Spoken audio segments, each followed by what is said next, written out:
اس video میں ہم آپ کو بتائیں گے کہ حضرت عیسیٰ علیہ السلام کے پیدا ہونے سے لے کر آسمان میں جانے تک کا مکمل واقعہ، اور ساتھ میں یہ بھی بتائیں گے کہ حضرت عیسیٰ علیہ السلام کو واقعی آسمان کی طرف اٹھایا تھا یا نہیں، اور حضرت عیسیٰ علیہ السلام بنا باپ کے کیسے پیدا ہو گئے۔ جب حضرت مریم کے یہاں حضرت عیسیٰ علیہ السلام کی پیدائش ہوئی تو اللہ تعالیٰ نے آپ کو کیا حکم فرمایا، اور حضرت مریم علیہ السلام نے اپنی پاک دامنی کو کیسے چھپایا، اور حضرت عیسیٰ علیہ السلام کو قتل کرنے میں آپ کے کس ساتھی کا ہاتھ تھا، اور کیا وہی ساتھی حضرت عیسیٰ علیہ السلام کا جس نے آپ کو قتل کیا وہ یہودی تھا۔ اس کے پیچھے کی اصل حقیقت کو جانیں گے، مگر اس سے پہلے ہماری اس ویڈیو کو آخر تک ضرور دیکھیے گا۔ ویڈیو میں آگے بڑھنے سے پہلے اگر آپ اپنے پیسے کسی غریب مستحکم کو پہنچانا چاہتے ہیں تو ہمیں 50 سے 100 روپے تک ڈونیٹ کریں، یا جتنی آپ کی رینج ہے اتنے، ہم تاکہ اس بندے تک پہنچائیں اور آپ کو بھی ثواب ملے اور ہمیں بھی۔ اکاؤنٹ کی فل انفارمیشن میں نے کمنٹ میں پن کر دی ہے، آپ جس اکاؤنٹ پہ چاہیں میرے پیسے بھجوا سکتے ہیں۔ آپ ایک دفعہ ضرور 50-100 روپے ضرور بھجوائیں، کیونکہ یہ صدقہ جاری ہے۔ اب ہم اپنی ویڈیو کی طرف آگے بڑھتے ہیں۔ حضرت عیسیٰ علیہ السلام بنی اسرائیل کے سب سے مقبول اور آخری نبی ہیں۔ نبی کریم حضرت محمد صلی اللہ علیہ وسلم اور حضرت عیسیٰ کے درمیان 571 سال کا فاصلہ ہے۔ آپ کی والدہ کا نام مریم بنت عمران ہے۔ حضرت یحییٰ علیہ السلام حضرت مریم علیہ السلام کے خالہ زاد بھائی تھے۔ حضرت مریم علیہ السلام کی دیکھ بھال حضرت زکریا علیہ السلام نے کی تھی۔ حضرت زکریا علیہ السلام حضرت مریم کے خالو تھے۔ حضرت مریم وہ واحد خاتون ہیں جن کا نام بیت المقدس کی قرآن اندازی میں نکلا تھا۔ جب آپ بالغ ہوئی تو اللہ تعالیٰ کی طرف سے فرشتے آپ کی خدمت میں حاضر ہوئے اور انہوں نے آپ سے عرض کی، اے مریم، اللہ پاک آپ کو کلمے کی بشارت دیتا ہے جو کہ اللہ کی طرف سے ہوگا۔ اس کا نام مسیح ابن مریم ہوگا۔ وہ دنیا و آخرت میں مرتبے والا ہوگا اور مقرب لوگوں میں ہوگا، اور ماں کی گود میں باتیں کرے گا، اور جب اس کی عمر پوری ہوگی تو نیک عزتوں میں شامل ہوگا۔ حضرت مریم فرشتوں کی بات سن کر پریشان ہو گئی، کیونکہ ان کی ابھی تک شادی نہیں ہوئی تھی، تو ان کے یہاں بیٹا کیسے ہو سکتا تھا، اور اگر بیٹا ہو بھی جاتا تو لوگ اسے تانے دے دے کے مار دیتے۔ تو حضرت مریم سوچنے لگی کہ اگر ایسا ہوگا تو میں اپنی پاک دامنی کیسے چھپاؤں گی۔ تو اللہ تعالیٰ نے اس کے جواب میں ارشاد فرمایا کہ مریم گھبرانا نہیں، تمہارا بچہ خود ہی تمہاری صفائی دے گا۔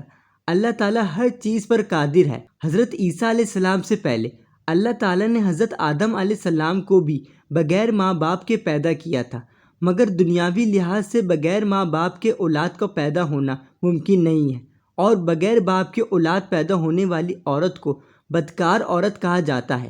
اسی لیے حضرت مریم کو فکر لاحق ہو گئی تھی۔ چنانچہ اللہ کے حکم سے ایک فرشتہ حضرت مریم کے پاس آیا اور عرض کی کہ میں اللہ کی طرف سے بھیجا ہوں۔ اس نے آپ پر پھونک ماری اور اللہ کے حکم سے حضرت مریم حاملہ ہو گئی۔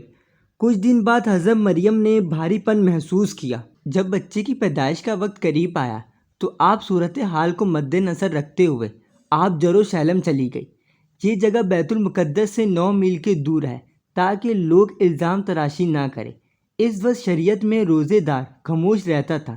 چنانچہ اللہ تعالیٰ نے حضرت مریم سے فرمایا کہ اگر کوئی تم پر الزام تراشی کرے تو تم اشارے سے کہو کہ میں نے رحمان کے لیے روزہ رکھا ہے، لہٰذا میں کسی انسان سے کلام نہیں کروں گی۔ اس ہدایت سے آپ کو لوگوں سے بچنے کا طریقہ بتایا۔ پھر حضرت مریم نے لوگوں کی طرف آئی تو لوگوں نے آپ سے کہا کہ مریم تو نے یہ بہت ہی برا کام کیا ہے۔ تو آپ نے اشارے سے فرمایا کہ میرا روزہ ہے، تم لوگ مجھ پر بہتان نہ لگاؤ۔ اگر مجھ پہ یقین نہیں ہے تو اس بچے سے پوچھ لو۔ تو لوگوں نے پہلے ہی الزام لگانا شروع کر دیا تھا، تو لوگ کہنے لگے یہ بچہ کیسے جواب دے گا، کبھی اتنا سا بچہ بھی بولا ہے۔ حضرت عیسیٰ علیہ السلام اللہ کے حکم سے بولے کہ میں اللہ کا بندہ ہوں، اس نے مجھے نبی بنایا ہے اور جہاں میں مجھے بابرکت اور رحمان بنایا ہے۔ جب قوم نے اس بچے کی تمام باتیں سنی تو وہ حیرت انگیز رہ گئے۔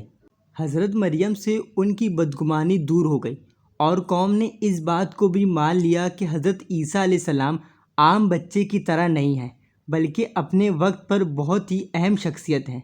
بنی اسرائیل کے لوگ یا تو انبیاء کو مانتے ہی نہیں تھے یا تو بہت حد سے بڑھا دیتے تھے۔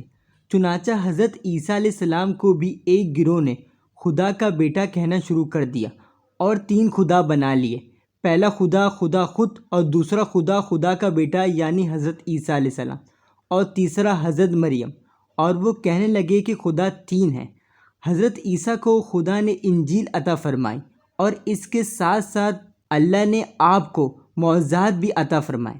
نبوت اور معجزات کے ملنے کے بعد آپ نے اپنی قوم سے فرمایا، میں تمہارے رب کی نشانیاں تمہیں بتانے آیا ہوں۔ وہ یہ ہے کہ میں خدا کے حکم سے پیدائش اندھوں اور بہروں کو درست کر دیتا ہوں، اور جو کچھ تم کھاتے ہو اور جو کچھ تم کھا کر آئے ہو میں تمہیں سب کچھ بتا سکتا ہوں۔ اس زمانے میں حکیموں کا بہت زیادہ زور تھا، اس لیے اللہ تعالیٰ نے آپ کو ایسے معجزات عطا فرمائے جن کا مقابلہ بڑے بڑے حکیم بھی نہیں کر سکتے تھے۔